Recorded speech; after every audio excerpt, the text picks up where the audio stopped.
प्रति पंढरपूर म्हणून ओळखल्या जाणाऱ्या रत्नागिरी शहरातील श्री विठ्ठल रखुमाई मंदिरात यंदाची कार्तिकी एकादशी मोठ्या भक्तिमय वातावरणात साजरी झाली। पहाटेपासूनच विठुरायाच्या दर्शनासाठी भाविकांनी मोठी गर्दी केली आणि संपूर्ण परिसर विठ्ठल विठ्ठल नामघोषाने दुमदुमला। पहाटे मंगल स्नान आणि पूजा मंदिराचे मुख्य पुजारी गौरव मनोहर हेळेकर यांच्या हस्ते करण्यात आली।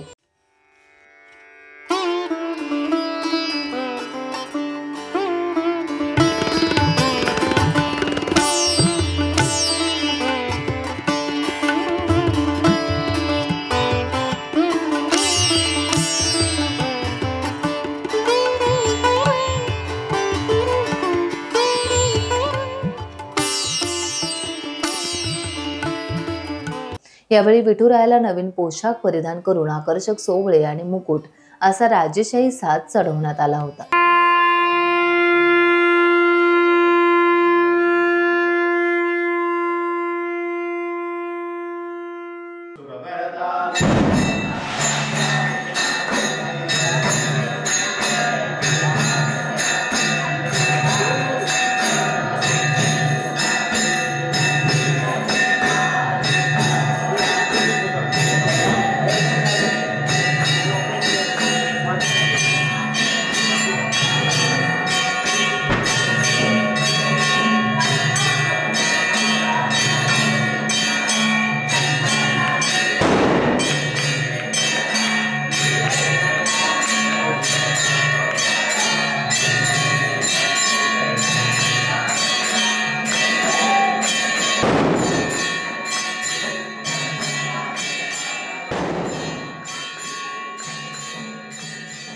टाइम्स डिजिटलला लाईक करा, शेअर करा, सबस्क्राइब करा आणि बेल आयकॉन दाबायला विसरू नका।